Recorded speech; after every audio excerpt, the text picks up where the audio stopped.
Hello everybody, welcome to another analysis video of Kane Pixels Backrooms series. Today I'm going to take a look at a lot of the different terms and people and places in this series and kind of put them all together as sort of like a reference book, a place where you could come to, and if you are unfamiliar with the series, have questions about a certain thing, you can come to this video and go and find like a little explanation about a certain topic or a certain person or literally anything about the series. This is going to be a big video.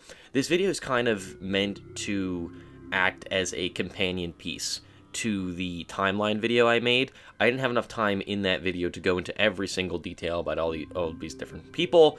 I just kind of mentioned them in the context in which they showed up. But in this video, I'm going to give a background on multiple different people, multiple different places, and important themes and things in Kane's series.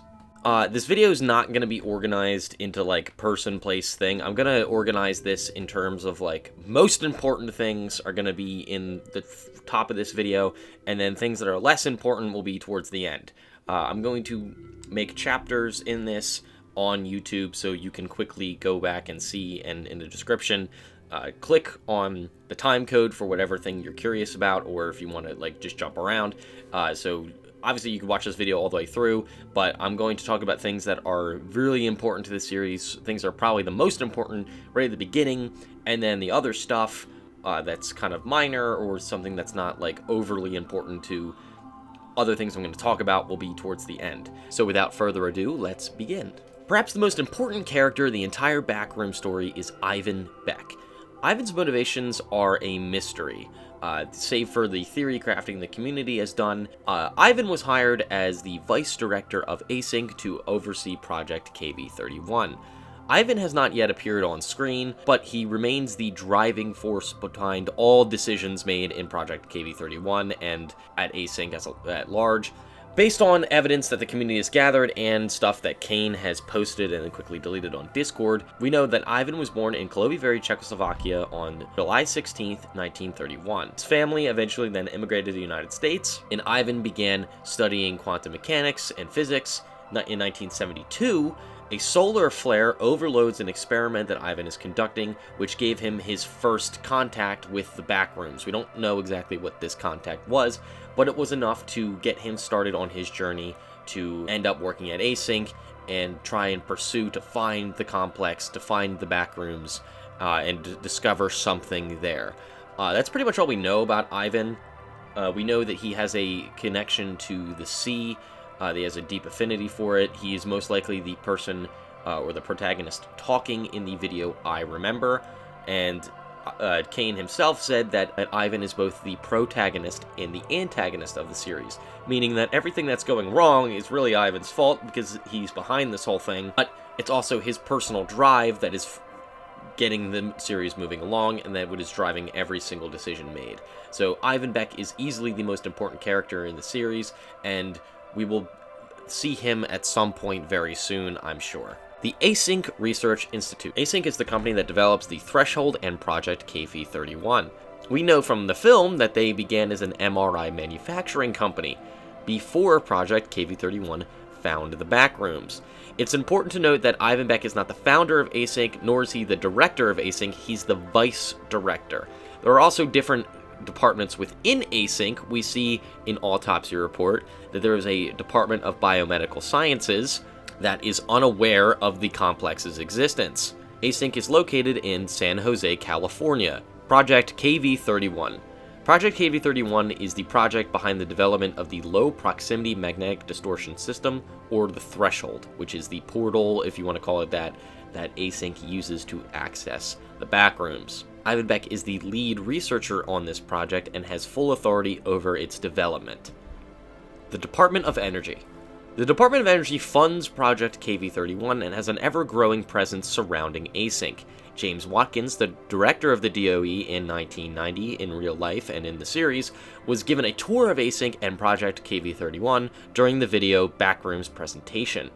It's also likely that the DOE is monitoring Async employees and listening in on their phone conversations because of this teaser image and the conversation George and Marvin have in Static Dead End, which is seemingly recorded.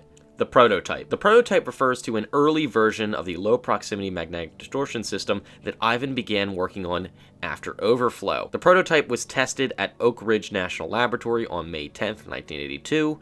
The image of the prototype has appeared in I Remember, as well as various song covers in Kane's original score, including all of Volume 3 and the song Visible Light. The prototype imagery also is very similar to the pirate ship wheels we see all throughout the film at Clark's store, The Threshold. The result of the low proximity magnetic distortion system experiment, which Ivan has been working on since his accident in 1972, the Threshold is a bridged null zone, meaning it is a stable portal to enter and exit the complex at will.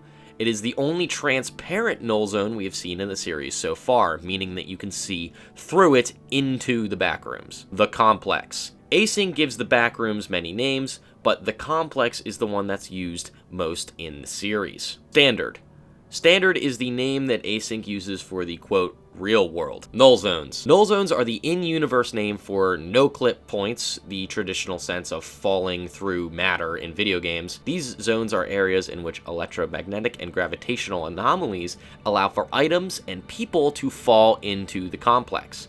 Null Zones also create temporal anomalies, as seen in informational video, where Peter Tench time travels 2 months forward in time after stepping into a null zone. Null zones can also be on walls as well as the floor. Also speculate that where or when someone falls into the complex when interacting with a null zone is somewhat random. I would not say that it is totally random given the way that Clark interacts with the complex in the movie. Perhaps the stability of a null zone has something to do with the accuracy on where you are placed in the complex while interacting with it.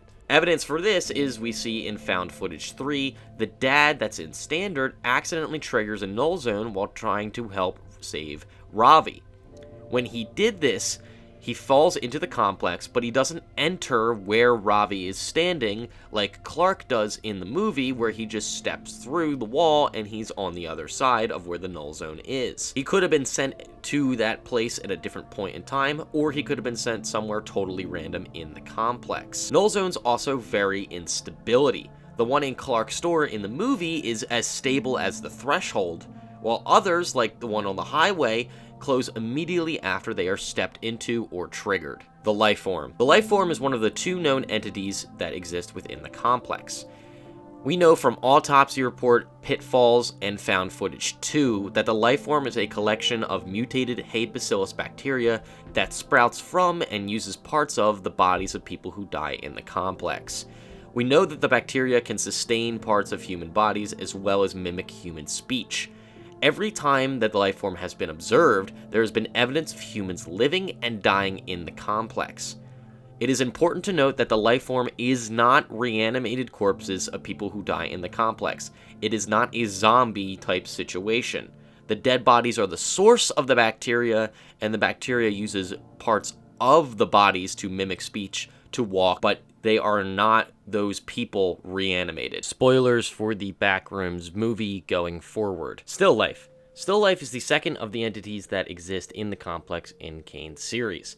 Still Life has appeared both in Found Footage 3 as well as the Backrooms movie. We know specifically from the movie that still lives are the result of the complex copying or remembering people that either have a proximity to a null zone in Standard, or people who interact with the complex, i.e. entering it in some form. We see 5 total still lives in the movie, and most of them are not hostile. We see a red-headed still life, a bearded still life, a still life known as Archibald Leland Sutter, and a still life recreation of Mary. The one that is hostile is a still life recreation of Clark, known as Pirate Clark or Captain Clark. The reason why Pirate Clark is more hostile than the other still lives, and why he is a more accurate recreation of Clark himself, is probably because Clark has spent so much time in his store near a null zone. It also could be related to the amount of time Clark has spent in the complex in the movie. We aren't really sure exactly what causes the remembering or the copying to be more accurate, but this is the best guess that we have. The still life in Found Footage 3 is most likely a copy or a remembering of the dad at the end of the video who no-clips into the complex while trying to help Ravi. Still lives are not a evolution of the life form. They are a completely separate entity that exist from the complex, remembering people either from standard that are near a null zone or people that interact with the complex. If you would like some more dimension on what a still life is and how me and the rest of the community have come to this conclusion, I encourage you to watch my still life analysis video that I made before the movie, which turned out to be incredibly accurate to what actually happens in the film. The expansion / the green light. The expansion is the methodology by which the complex builds itself out. The expansion has been observed in 2 videos so far, Pitfalls and Found Footage number 2. The green light has also been seen in multiple videos, not expanding, just in the corner or in the background, including Found Footage 3, Overflow, and briefly in the film. The green light and the expansion seem to be how the complex remembers items and places from standard and applies them to the complex. However, as we see in every single episode of the series and in the movie, the complex is not good at remembering the spaces, and as Clark says in the movie, the more times it remembers something, the less it does. That's why spaces in the complex are consistently abnormal. We clearly see the complex copy geometry from standard in Found Footage 2, the movie, Pitfalls, Found Footage 1, and very significantly, the house in Found Footage 3, which is a direct copy of the one in standard. The expansion also has to do with the visible light spectrum. There are various references to the visible light spectrum in the series, in I Remember, and in the song Visible Light. We see the result of the expansion in Static Dead End. In Pitfalls, Mark opens the door and witnesses the expansion, and later Async finds the result of it in Static Dead End. The wallpaper is glitched on the wall, and at the very end of the hallway, there is a room with tables and a soccer ball stuck in the wall, as well as some strange geometry like a hill at the far side of the room, and what looks like a failed copy of the pitfalls in the room before. Out of Sync. If you were not aware, Kane composed the score for his entire series himself. These tracks are available to listen to on Spotify and on YouTube as dedicated volumes. So far, Kane has 3 volumes in which most of the music has appeared in the series. Kane also has a separate companion album called Out of Sync, which is comprised of tracks that are canon to the overall story of the series, but haven't and may not appear in any videos / future projects. These tracks are significant because certain motifs in them tell us a story about the events that these songs are related to. There are several motifs in Out of Sync that are repeated in the main volume tracks. I won't go into all these hidden musical Easter eggs because honestly Out of Sync deserves its own video, which I am going to get to at some point, but I'll highlight the most important ones right now. The main melody of A Long Time Ago, which is a version of Canon in D, seems to refer to Ivan's childhood or his past. This motif has become synonymous with Ivan, featured in many tracks like Midwestern Trauma Light, which is the score to the video Overflow, A Life, Entropy Part 1, Old Song, Government Funding V2, Rest Forever in This Dead End, Forever Young, A Job in Silicon Valley, and probably a lot more that I'm forgetting. This motif is clearly important to Ivan and appears more than any in the series. It also appears briefly at the end of the movie's main credits, but is missing one note. That right there gives you an indication of the level of depth in which these tracks have. The Red Sun, / the sun in general. The Red Sun is the speculated sun that exists in the complex. All, quote, outdoor areas in the complex so far have been lit by a massive red light. The track Red Sun in the Sky in the Volume 3 soundtrack might refer to this red sun. The sun itself has a huge implication over the entire series. During Overflow, it is speculated that the August 1972 solar storms are what give Ivan the extra boost to his experiment to be able to contact the complex in the first place. There's also various sun imagery, tons of different videos, most notably the sun paintings in Found Footage number 3 and in the movie. There's also sun imagery in Autopsy Report, Home.movie, and I Remember, the sea. The ocean is a very important aspect of the whole series. As I mentioned before, Ivan seems to have a connection to the sea, and there are various ocean metaphors and ocean imagery throughout the series so far, even dating as far back as Found Footage number 1. I Remember is filled with references to the sea, both visually and in the dialogue in the actual video. The ocean seems to be a metaphor for the complex or the Backrooms itself. Things being cast down to the metaphorical ocean that is the Backrooms, this massive expanse that is unexplored. Peter Tench. Peter Tench is an async researcher who time traveled 2 months forward in time during the video Backrooms informational video. Peter entered the complex on March 1st and was recovered by Async on May 8th. After Peter was recovered by Async supervisors, he spent weeks in isolation, awaiting Async to undo the cover-up they had created following his disappearance. In his isolation, Peter became convinced that Async was an illusion created by the complex, and that there must be an alternate threshold that he can escape from. This led Peter to re-enter the complex, unbeknownst to Async, and ambush Mark Blume, Randall Tachi, and Marvin Leigh in room 14C, in the video Backrooms Reunion. Peter takes Mark's gun and shoots him, then flees the complex and Async.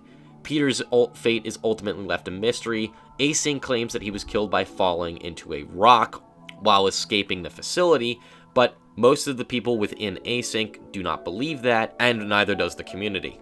Marvin Leigh. Marvin is the cameraman for both Pitfalls and Reunion. Marvin was part of the expedition in which Peter time traveled. Marvin is the only known Async employee to discover a Lifeform in the complex. He also discovers a neighborhood in the same encounter. Marvin was friends with Peter, and after his death, he is monitored during a phone call with George complaining about how Async and the Department of Energy are responsible for Peter's death and how it could have been prevented. George Levy. Another member of the Async team, George was also a part of the expedition in which Peter disappeared, and was present in Pitfalls and Reunion. He is the main camera operator in Static Dead End. Mark Blume. Mark is the researcher who opens the door in Pitfalls. He was also present for the Missing Persons expedition. He is critically injured in Backrooms Reunion after Peter steals the shotgun he was trained to use. Ronald McCarthy. Ronald McCarthy is another Async researcher who was present during the March 1st expedition where Peter time traveled. He's also part of an unknown expedition conducted with Mark Blume and Naren Warne. Randall Tachi. Randall was part of Team B with Mark and Marvin. The three of them explore room 14C before being ambushed by Peter. Naren Warne. Naren Warne is the camera operator in the found footage cold open of the Backrooms movie. Naren is an employee of Async with clearance level 03. On June 19, 1990, Naren is separated from his team and attempts to contact Standard using a makeshift radio. Naren is then stalked and killed by the Captain Clark still life. Naren was also part of the aforementioned unseen expedition with Mark Blume and Ronald McCarthy. Clyde. Clyde is a supervisor at Async and was responsible for recovering Peter Tench after he returned in presentation. Clyde was also one of the supervisors who reviewed Marvin's encounter with the Lifeform in report. Clyde reports directly to Ivan Beck. In fact, he calls him immediately following the discovery of Peter and is the one Ivan trusts with keeping Peter's return a secret. Clyde is also the leader of the team that sends the rover down to the Pitfalls in Reunion. Fun fact, Clyde is played by Kane's dad. Phil. Phil, played by Mark Duplass, is another member of the Async team. It's unclear if Phil is a supervisor or he's on the same level as Marvin and George. Phil does seem to be a major part of monitoring the Captain Clark still life during the events of the film. He is also chosen to interview Mary after she is rescued. Phil seems to have been a member of Async since before they opened the threshold, which would put him as one of the more senior members on Project KV-31. Clark.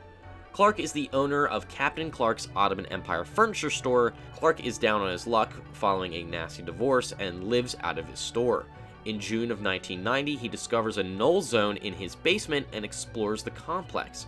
Eventually, he finds his own still life copy and loses his mind after spending weeks in the complex and is killed by the Captain Clark still life. Dr. Mary Kline. Mary is Clark's therapist, and throughout the film, we see her try to help Clark unsuccessfully navigate his mental issues. Mary herself is carrying a lot of baggage from her mother being a paranoid schizophrenic. Eventually, she is forced to enter the complex to go and try and find Clark, and when she does, he attacks her, ties her up. Eventually, Mary gets Clark to admit that he does not want to change and he wants to stay in the complex. Just as he is about to let her go, she is forced to watch as the Captain Clark still life kills him. Mary then flees from the Captain Clark still life and is rescued by Async and taken back to the facility. Once Mary is brought to Async, she is questioned by Phil about her time in the complex and what she was doing there. She then asks Phil what's going to happen to her, and her fate is left a mystery. At the end of the movie, we are shown her own still life copy in the complex. Kane Pixels. In universe, Kane Pixels is the protagonist of Backrooms found footage. While filming an indie film with his friends, he no-clips into the complex, finding a variety of different spaces, and is stalked and pursued by a Lifeform. Eventually, Kane is killed by the Lifeform, and his camera no-clips back out in reality. He's also the first person we see in the series to time travel at some point during this video. Madison.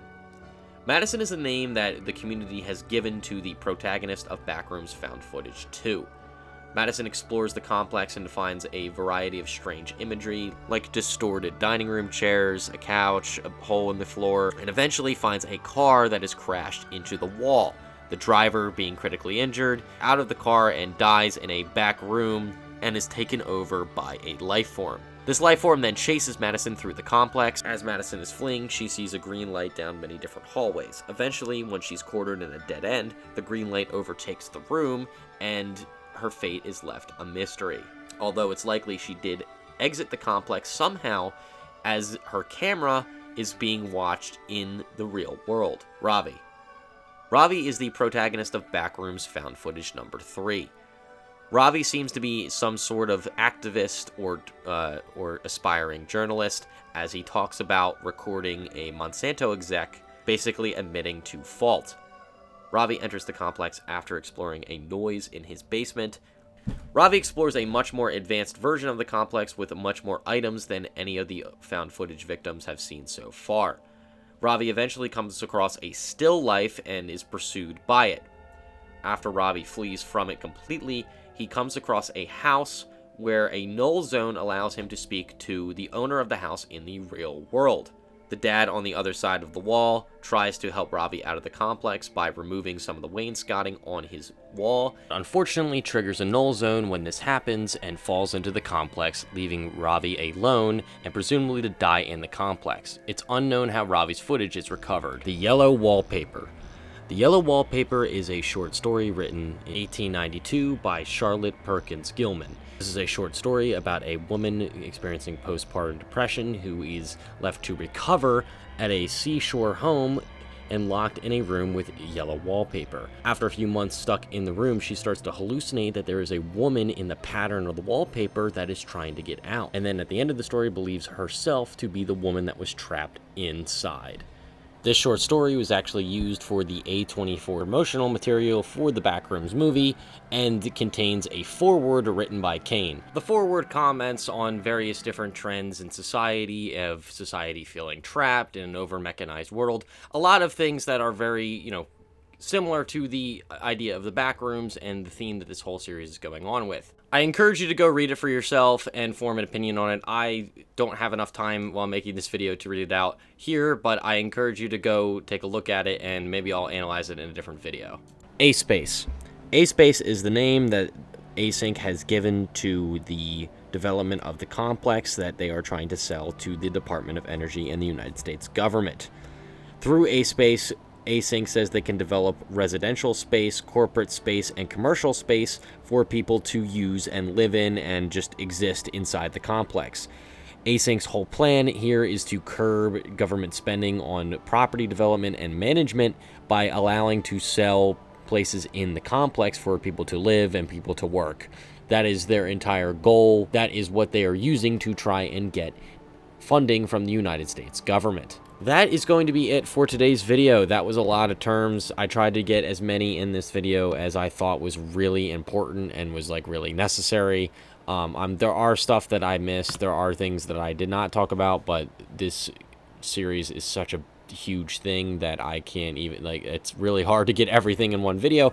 But I believe that this, in conjunction with the timeline video, should create a nice little 2-video section here, where if you are confused about the Backrooms in any way, if you're confused about this series, these 2 videos exist, and I think that they would be a tremendous help. I also want to say thank you to everybody for getting the timeline video to 200,000 views. It was at 100,000 the last time I made a video, and it's just, that video has blown up more than I thought it was even possible. So thank you to everyone who watched it, everyone who subscribed, and everyone who keeps watching this stuff. I'm really enjoying making it. My next video, I'm thinking about either doing a oldest view video next, or taking a look back at the movie and going over a couple of different details that I didn't get to in my last movie analysis. I'm still toying with those ideas. I'm not sure what I'm going to do with that, but regardless, I'll keep everyone updated in the community tab, which is where I've been posting a lot of updates on what I'm working on. But yeah, that's it. Thank you so much for watching, and I will see you guys in the next video. Thanks.